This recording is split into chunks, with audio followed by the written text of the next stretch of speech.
Good morning, and welcome to Connections Radio Show, where we talk about ideas that matter.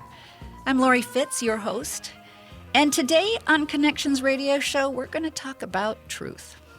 Part of our truth comes from the media, our mediated sense of truth. And our social media has become really powerful. And for the most part, it's left unchecked. Journalism standards are not adhered to, and those in the media are either put on pedestals or demonized.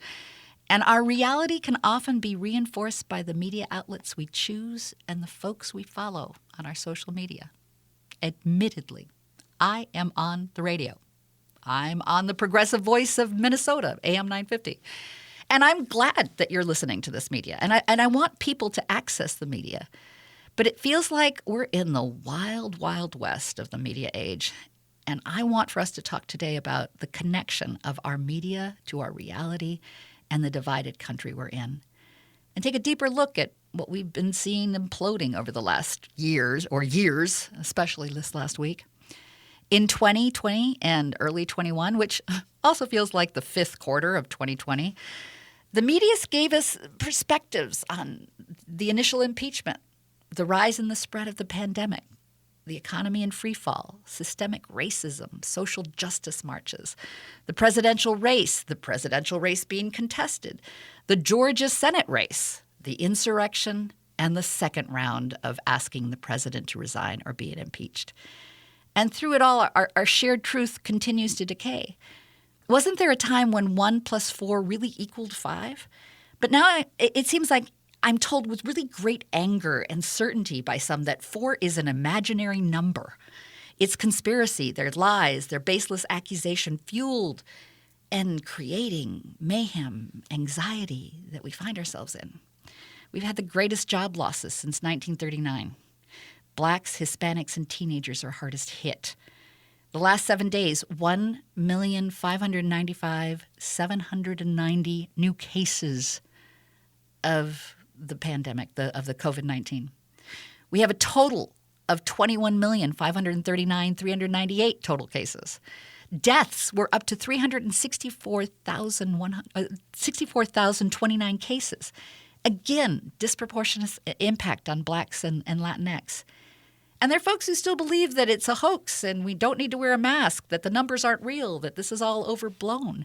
Anger flamed by the president who used Twitter to claim that the presidential race was rigged.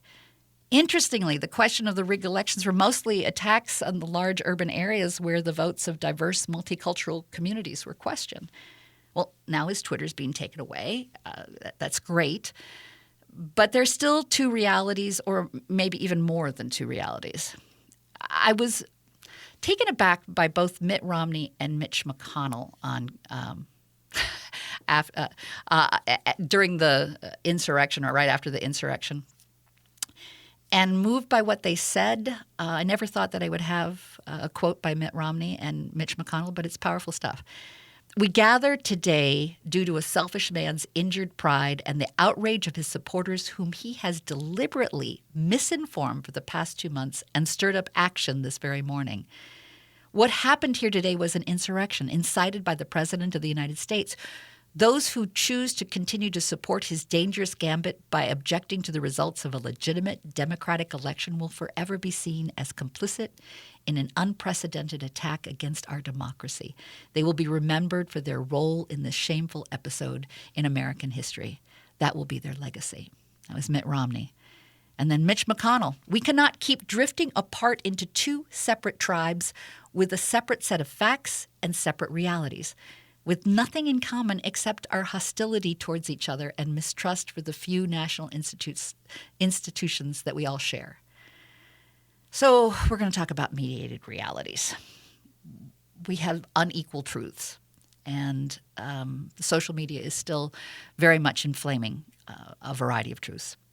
My first guest is playwright Stacey Dinner-Levin. She is someone I follow on Facebook. She is an amazing writer and thoughtful person, and I was moved by a lot of her posts this week, so I have asked her to join me today. Welcome, Stacey. Thank you for being here today. Thank you for having me, for the kind words. Absolutely. Absolutely. Well, I was moved, on Wednesday morning, you posted in such a beautiful way, Warnock and Ossoff are two beautiful men.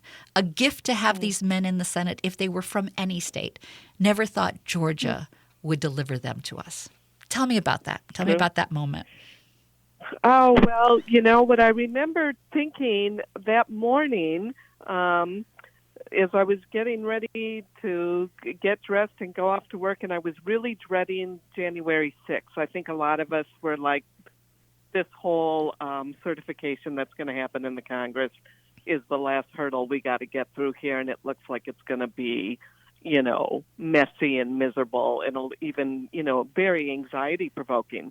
But after that, I thought it was going to be just a very long day, that we were going to have yes, hours I thought it was going to be a long, yes, drawn out, into the night, yes, just miserable.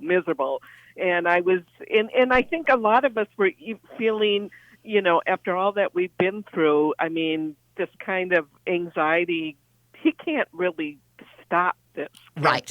Right. Right. I mean, we just wanted it to be done.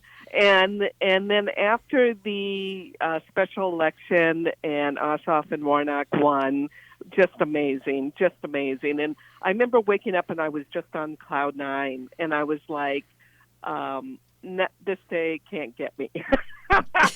Oh, man. We're good. We are good. Yep. Famous last word. Well, there was joy. There was absolutely. You looked at everyone's Facebook that morning. There was joy. There was such. Yeah, I was just going to ride that cloud through this day, and then we were on our way. Yeah, but then something happened. Yes, so I thought. Yeah. Yeah. I remember watching, and I was, listening to the various people get up and objecting, and all of a sudden it was like, what's happening? Suddenly there's people coming in and taking pence away. What's up? Right. And it was real-time media access to... Right. And there was, I expected that there was going to be some rioting and some, counter-protesters, and there would be some dust-ups that were going to happen, and it could get kind of scary and ugly. I didn't see this. No. I mean, who did? No. Yeah. Well, when I go back to after seeing your post before the mayhem started, the first thing that hit me when I read your post was how powerful it was to see a black man and a Jewish man be our senators from Georgia. And I immediately went back to the Freedom Riders and went, oh, my gosh. Yeah. They fought for the right to vote. And now the man who was in Martin Luther King's church is now going to the Senate, a brilliant Jewish man who has been able to point out the future in such eloquent ways is going to be part of our Senate. And at the same time, I felt this pain of like that the memories of those Freedom Riders, that needs to be blessed, that needs to be honored. And then I was so moved that your first reaction to that was putting the painting up on your Facebook, that image. That the Norman Rockwell, I don't want to misquote it, Murder in Mississippi, is that what it's Murder in Mississippi, depicting the killing of Goodman, Cheney, and Schwerner. Yes. And so we were talking about how it was so not what you typically think when you think Norman Rockwell. Right. And then this piece, this just powerful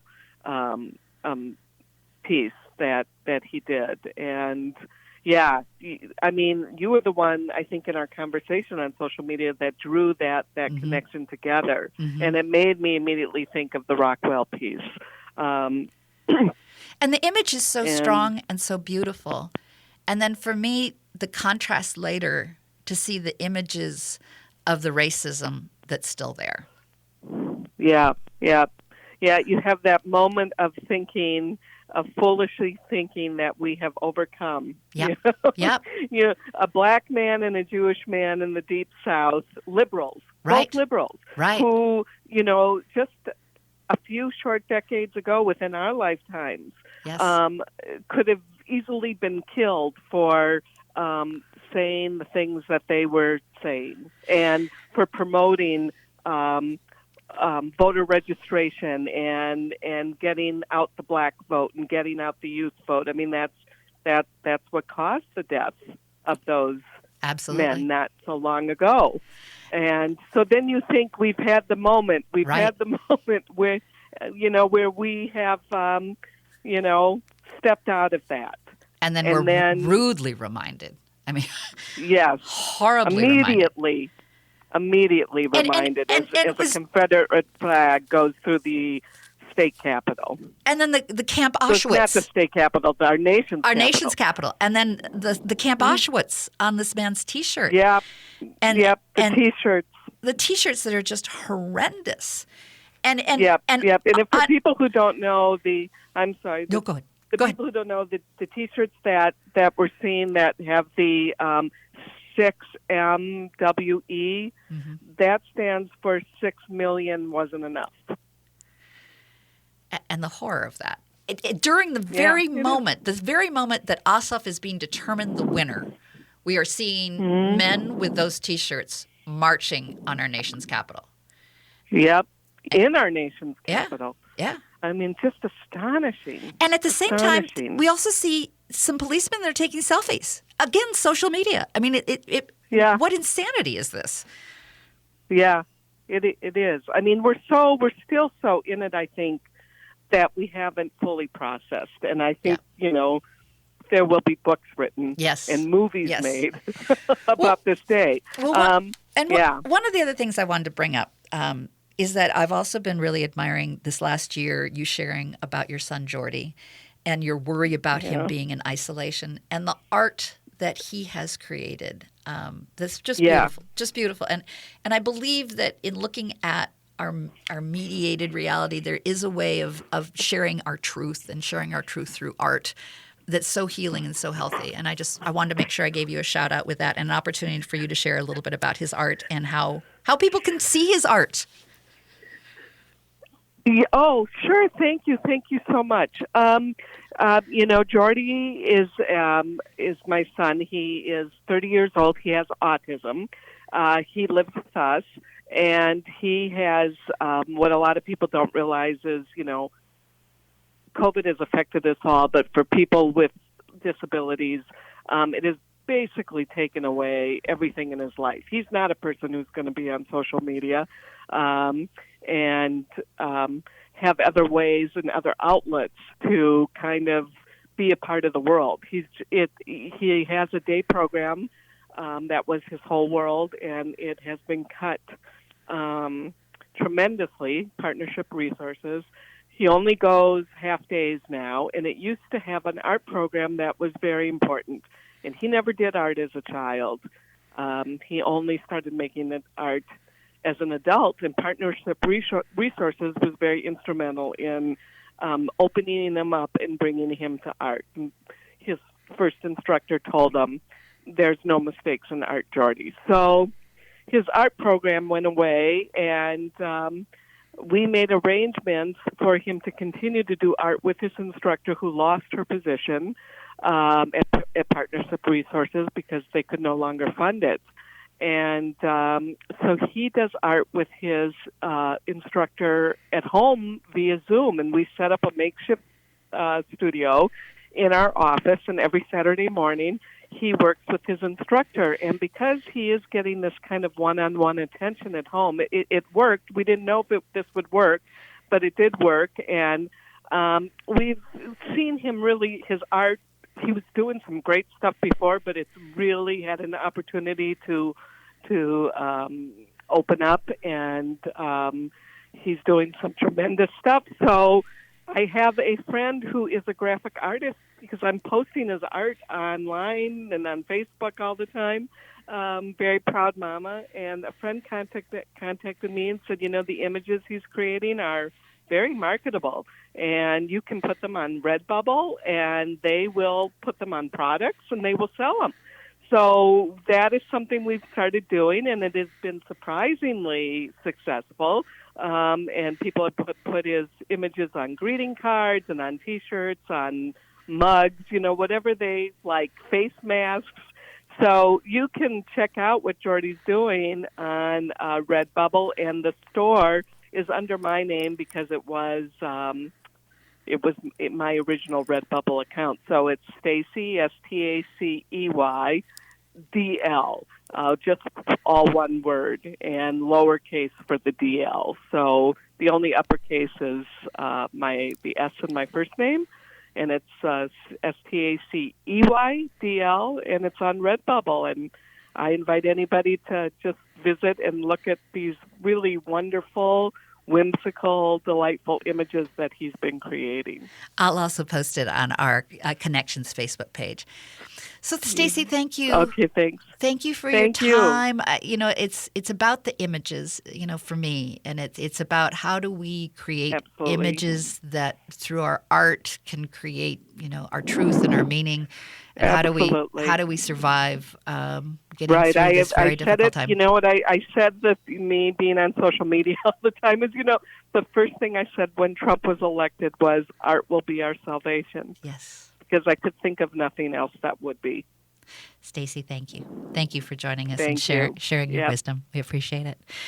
And we'll be right back after a few commercials, and we'll be hearing from two other wonderful women that are dear friends of mine.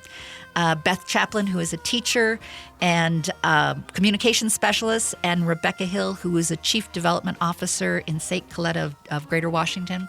And we'll talk about their perspective as well on our mediated realities. We'll be right back.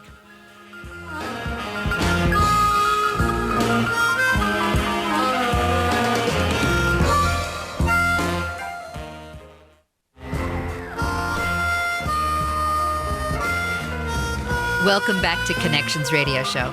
I'm Lori Fitz, your host. And today on our show, we're talking about truth. Part of our truth comes from the media, our mediated sense of truth. And we've got a divided sense of truth in our country. And we have some wonderful women who will be joining me to talk about that. And how is it playing out? How are we surviving? How are we making sense out of this? What sense can we make out of it? I have Rebecca Hill, who is the Chief Development Officer at St. Coletta of Washington, D.C. And I have Beth Chaplin, who is a teacher, communications specialist, performer, artist, and just an all-around wonderful person.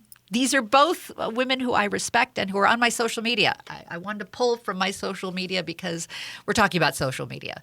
How are we learning from our social media, and what are we noticing? Thank you both for joining me. Thank you. Great to be here. So, Rebecca, we've known each other for decades. We lived in D.C. together years ago. And I know that you live and you work in D.C. And I know that there's a perspective of being on the ground in D.C. that not everyone really gets. You can hear it a little bit in the news and whatnot, but not the lived reality. And I'd love to have you share about what is it like right now in D.C. And what was it like leading up to the Proud Boys rally? Well, I live actually in Northern Virginia, but, I work in downtown D.C., maybe not that far from the Capitol. I mean, possibly a 20-minute walk. It's, I didn't go to work on Wednesday because when the Proud Boys and these white supremacists were here a few weeks ago, they were very violent. And their intel was that they were going to break up into smaller groups and roam the city. So I just didn't want to be caught up in that going to work because I have a "Women Can Stop Trump" bumper sticker on my car, and I don't want to have to take it off. Mm-hmm. I don't want to be intimidated. So I didn't go to work on Wednesday, and I didn't go to work on Thursday. When I went on Friday, the National Guard musters across the street from my office. The place is like an armed camp now. It's very, they're National Guard from many different states. They're state police from many different states, and they're all over. The Capitol is now ringed with a huge 8-foot unscalable fence, and there are guards all around it. And it is no longer the open people's house that it had been. I think I was telling you earlier that in the winter, it's Capitol Hill because it is built on a hill. And in the winter, local children, when it snows, take their sleds and they go sled down Capitol Hill. Well, they won't be doing that this winter. And the mood since the election. I mean, we had an election and Biden won, but not according to a lot of people that are Trump supporters that believe that it was an illegitimate election, and they're fed by his Twitter and they're fed by social media. How does that play out in D.C.? How does it play out in the neighborhood? How does it play out in people interacting? I think the residents of the city were hoping that things were going to get better, that government was kind of going to go back to what they would consider a more normal. Many of them are federal workers. They are tired of being demonized. And so I think people thought that it was going to get better, and that we could just wait this out. I don't think anyone thought that that this was going to happen, that people were going to really, be this violent. There were bombs. There were guns in people's cars Right. that they're finding. I mean,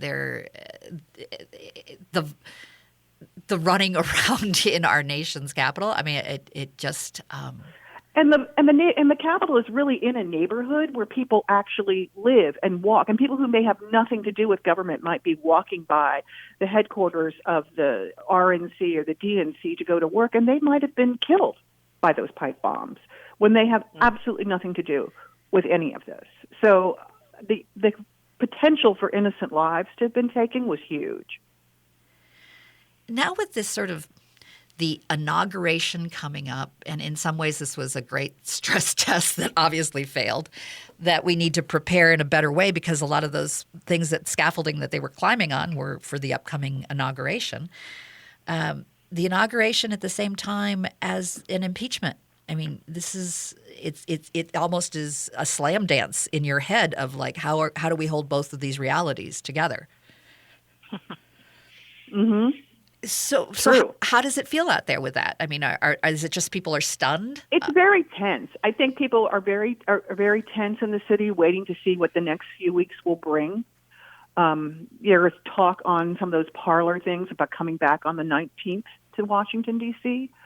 So I think residents and people who have to, like myself, who have to go downtown on a regular basis, we're just, we're tense. We're worried. And I will say that the curfews came out here to Virginia because those people, they didn't stay in hotels down in Washington, D.C. because they can't afford it. So they came out to the suburbs to stay. So, it's affecting the whole area. People are tense. People are angry.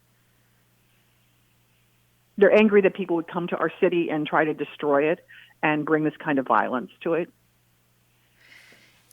I would also offer that it's, Lori Beth, you talked about the slam dance in our heads. I'm sitting here hearing from Rebecca that there's incredible security, and that both comforts me, that there's now more security, but it also makes me incredibly sad and disturbed that has to be. Anybody who has wandered Washington, D.C. as a tourist finds great joy in wandering our nation's capital. And now to visualize it that way is really disturbing. Yeah, it is. And I think one of the things that this shows us is that, the lack of National Guard that we had on Wednesday is that Washington, D.C. needs to be its own state. Yes. Part of the delay in the National Guard was the fact that the mayor cannot call out the National Guard on her own. She is not in charge of those people. The president is in charge of those people. And that was because it's Washington, D.C., and it's not her state. Wow. So and if this were ever to happen again, if we were ever to have another president who would, I think it made this no longer just a political thing that, all the residents of Washington, D.C., and there are more residents in Washington, D.C. than there are in the state of Wyoming who pay taxes and are unrepresented. It's no longer just a political thing. This was about safety. The hours of delay on the National Guard was her pleading for them to come, and Trump ignoring them. And then finally, Vice President Pence was able to get through to the Pentagon and convince them to come. And then, of course, there was the delay in them getting there. And Pence asking because, we're hearing chants of, basically kill Pence. I mean, right. He's please come save me, if nothing else. Well, right. I'm going to need to take a break. Tough images, tough dealing with the connection to realities and people's lives, and how does that impact us, and what do we need to do, and how might this be something that we need to take as a cautionary tale of what happened in D.C. could be happening at our capitals, 17th and the 19th, as spread by social media. So I'm going to take a break. We'll come back, and Beth's going to share more with us about looking at kind of our mental health with all of this and our mediated reality, and how do we deal with this, and what are some things to think about. So stay with us. We'll be right back.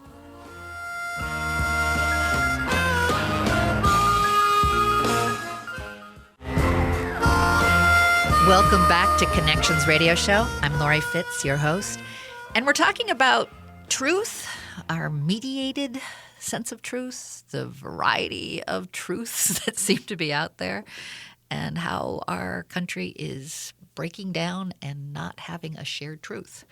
And what do we do about that? And what's on the horizon? And let's just talk about it. And I've got two wonderful women joining me to talk about it. I have Rebecca Hill, who is the Chief Development Officer at St. Coletta of Greater Washington. And I have Beth Chaplin, who is a teacher, a communications specialist, a performer, an artist that are both part of my social media. I track them both in their wisdom and what they share. And since we're talking about social media, I thought I would bring their voices to our conversation today. So thank you both for joining us. Thank you. Beth, talk to me about, first I want to share that one of the things that moved me about a post that Beth, that I read, is that she was dealing with someone that was angry and not believing her, and it was a rude exchange. And she took the higher road, and she was talking it through with this person about what she believes, and her truth was being shared. And I'd love to have you share a little bit about that, Beth. Yeah, I'm going to back up just a second. Sure. To bring this to the more personal for all of us. We've been drinking from a fire hose of Yes. news coming Yes. at us. Yes. And a friend of mine sent me an email, and I can't cite where the quote came from, maybe him. But if we view the national situation the last 4 years, especially on Wednesday, when we look at our joy at the election of Ossoff and Warnock, and then, of course, what happened throughout the day. He said, "It continues our role as children of a wildly dysfunctional parent. You might come home with the news that you'd just been named a National Merit Scholar, but Dad chooses that day to set the garage on fire." Yeah. And that just contrast it threw us all into our triggers from any dysfunctional relationships in our lives. So to take that to social media, I've always loved to talk politics. I grew up in a family of Republicans. I come from a long line of Republicans. And my whole life, from my teen years to now, we talk politics. So for me, it's a very natural thing. I think for a lot of people, it's new and really hard. It's really hard in the age of Trump to talk politics. I've been challenged. But I try to go back to, okay, who is this person, and did I like them before? Did I love them before? Did I respect them before? I try to cling to that. And this particular conversation was with a friend that I don't know real well, but I've enjoyed time with him. And he posted a meme. He was not okay with the censorship of Trump on social media. So we had a conversation about that. He posted a meme of 4 Democratic women, 4 pictures of each of them with fire raging behind them, and taking short quotes about the protests continue. And he compared that with what Trump had said. So I decided, rather than to be triggered with an angry response, I tried to unpack it with him. And the purpose in my conversation, often on social media, is to show that, hey, not all us liberals are as crazy as your social media paints us. Yeah. So I try in my interactions to seize that opportunity. That's not to say I've never unfriended anyone. I have a couple because I'm just tired of mediating fights between my friends. But I try to have a goal on my social media communications and a purpose. I don't say anything if I wouldn't say it to that person's face. I don't send angry. I avoid the rabbit holes that they want to pull me down, usually, because they want you to get in a circular argument. I disengage if my blood pressure goes up. Here it is. And, sorry, I've got to go now. I'm sorry. It's always respectful. Checking the blood pressure. This is now beyond my level. Pressure. And it's respectful to say, you know what, we just have to agree to disagree. And that can close a conversation without injecting anger. You quoted Mitch McConnell about the hostility of the two camps. Yeah. We can't change them. No. With hostility. And we maybe can't change them at all. But hostility, anger, insults never solved any problem. I did try this last week. There was someone that I was interacting with who was, calling me an elitist and, blah, blah, blah, blah. And I was like, well, we'll just agree to disagree. It's like, no, this is bigger than agree to disagree. Fauci's evil. And if you don't agree with me that Fauci's evil, then we can't. And I'm like, well, I'm just going to thank you for wearing a mask, and I'm going to continue wearing a mask. And whether or not Fauci was wrong or not to promote masks early, I'm ready to let that go. I'm ready just to wear a mask. So, and still in that, there was still an engagement. There's this. How do we resist the getting enticed into trying to make a point when the point's just going to be gobbled up? Right. And yet at the same time, it's like I don't want to be complicit by not saying something. Yes. And that's where we fall into the rule of don't say anything on media that you wouldn't say to their face in person, and don't send a message angry. Pause, think about it. But that's not to say we roll over. That's not to say we don't speak our truth. We must speak our truth, but if we want our greater dialogue in society to be more respectful, we must practice that first. And I'm saying that not that I'm a therapist or anything like that. I just have found that it works for me, and I'm a happier human if I speak my truth, but I do so respectfully. And I disengage if it gets too angry. Mm-hmm. But I speak my truth first. It's hard to know the navigation of the wild, wild west of social media.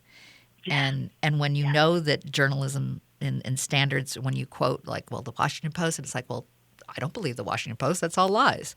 When you don't have that, okay, what can we have as a shared reality? Or then, okay, we'll just agree that we don't have a shared reality, but then we have things like the insurrection. And I'm not saying that we can stop the insurrection, but and I'm glad the Republicans have, come to the table and decided it was a good idea to speak out on this. And I too grew up with, a father was Republican, my mother was a Democrat. I mean, I became. Yeah, that's hard. Well, actually, it was kind of interesting. I mean, I think I don't hate either party. I mean, of course, I'm a Democrat, but I don't.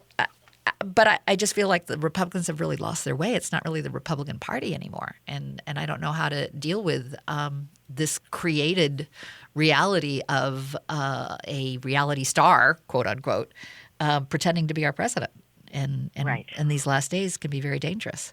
And the Republican Party has a lot to sort out. Yeah. Go for it, Peggy. I think one of the things we're talking about social media, and we're talking about people, not believing the Washington Post. I think one of the things that we have to look forward in legislation is that, one of the ways we stopped yellow journalism 100 years ago or so is we created libel laws. Mm-hmm. And so the Washington Post and the New York Times and any print thing has mountains of fact checkers because they can be sued. Yes. Yes. I mean, they fact check everything. They fact check fact check an obituary submission. They fact check wedding, wedding things. If they write up your wedding, there was a case where they were writing up someone's wedding, and the groom had said he'd gone to Yale, and they fact checked it, and indeed he had not gone to Yale, which was a shock to his bride. So, seriously, that's how much they fact check. But we don't have that when people post things on Facebook or Twitter. Correct. Or any, Correct. and they don't want to have responsibility, but I think they have to have responsibility, because yes, free speech is not saying whatever you want to say. That's not true. It's not telling lies about other people. That is not what free speech was supposed to be about. So I think that for us the fact that we don't have facts anymore, we have people who truly believe whatever they're reading on social media, because they don't read things that are fact checked, and they live in this world. We have to rein in social media, and if you post stuff or you host somebody that does this, you are legally liable. Yes, and so that they rein that in. And we will not have this instantaneous kind of communication. But we need to stop having this instantaneous communication, because people, as Beth has said, don't stop and think. No. I think back of when I was working with the American Cancer Society, and we gave them all the information that was true, but people said, "Oh, that's not true." That we can't believe that really causes cancer, even though there's science that we show that it does. It really took legislation to stop allowing people to smoke in public that curbed it. And so I think you make a good point. Laws. We need to work for laws. We're not going to be able to save the day on social media, obviously, but maybe we can get behind some really good laws in the future of what needs during the stress test of these last 4 years. What have we learned that now needs to change, and that we need to fully embrace for laws? Yes. That in moving forward in our new with our. I think that's why. Go ahead. Dominion, the people who have the Dominion voting machines are now suing Sidney Powell, because she is claiming that their machines changed votes, which is, of course, completely not true. But they're suing her for over $1 billion, which I think is a great step. Yep. If you get out there and you say things about people like that, they need, you're going to sue you, and there's going to be a price to pay. That is the only way people will stop standing up like this and sprouting these massive lies, is if there's a price to pay. And perhaps even books don't get published. Thinking about Mr. Howley. Yep. Well, with that, I need to take a break. I've run over, of course. But we'll be back. And in our last segment, I want to talk a little bit about not only what can we do with Biden and laws in the future, but how else can we look to art to help make sense out of us all. So stay with us. We'll be right back after just a few announcements and commercials.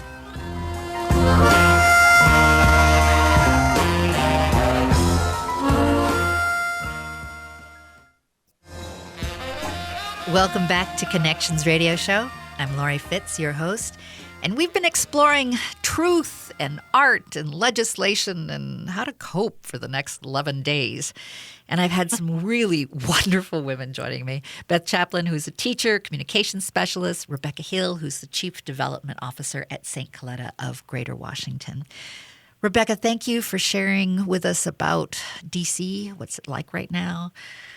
Beth, thank you for your insights on how do we cope on social media? What are ways to express our truth? And I know we only have a few minutes, but I want to make sure that I give a shout out also to St. Coletta and the work, Rebecca, that you've done in developing their art program. I'd love to have you share just a little bit about that and how art has made a difference in the work that you're doing.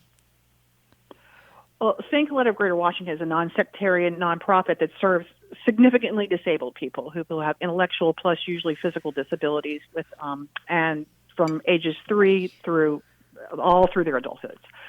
And there's a great deal of pressure from local state governments all over the country to have people with disabilities work.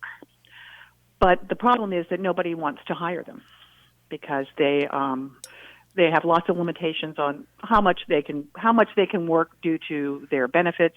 that they get from the federal government, et cetera. So we decided to create our own business for them, and it's called Coletta Collections, and you can see it at colettacollections.com. And they make jewelry. They make beautiful tableware and home decorative items. They weave lovely scarves and make great handbags and tote bags. And they get paid for their work. And it's gorgeous, high quality. And just it gorgeous. Is great, gorgeous, high quality. And I have to say, they and so the difference about this is it's when you shop there, it gives back. And during the pandemic, which of course our studios had to completely close because and they have been closed. We did some work remotely by sending some kits home, but there are only certain things we can do with that. You can't send a loom home to weave on.